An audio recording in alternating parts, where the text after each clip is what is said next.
Miles and Edward went to an inn where Miles had a room. Edward, who was very tired, lay down on the bed. It was not his, of course, but he was the king. "Bring me my meal," he told Miles. Miles laughed. "Yes, sir. Rest here, and I will go down to the kitchen." A short time later, Miles returned with some food. "Your meal is ready, sir," he said to Edward, sitting down at the table. "Wait," said Edward. "I must sit down first." "You can sit down when I tell you." Miles stared at Edward in surprise. "All right," Edward said a few moments later. "You may sit." During the meal, Miles told Edward about his life. He was the eldest son of a rich family, but he had a fight with his younger brother, Arthur.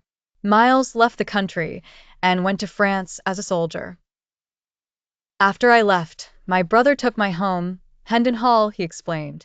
"It will be difficult to get it back." "I am the king," Edward told him. "I will speak to your brother and make him give you back your home. And I will give you more land because you helped me."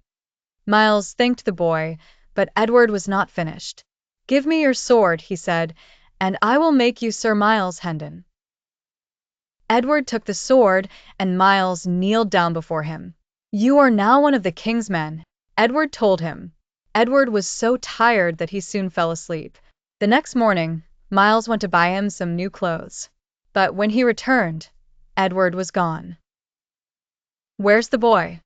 Miles asked a servant who worked at the inn. "Another boy came here," the servant told him. "His name was Hugo. He told the boy to go to Southwark Bridge.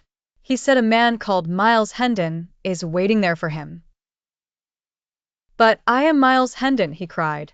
"I must hurry." That same morning, Tom woke up in Westminster Palace. He was alone in an enormous bed in an enormous room. He missed his sisters Bet and Nan. He missed his mother. And now he was the King of England. A servant came into the room. "Would you like to rise, Your Majesty?" Tom stared at the servant. "What do you mean? Do I want to get up?" Some of the words used in the palace were new to Tom. Yes," he replied. "Yes, I do."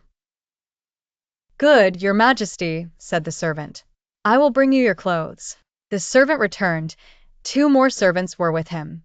Tom did not understand why there were 3 servants to dress a king. At breakfast, one servant carried the food and then gave it to another servant. The servant gave it to a 3rd servant to put on the table.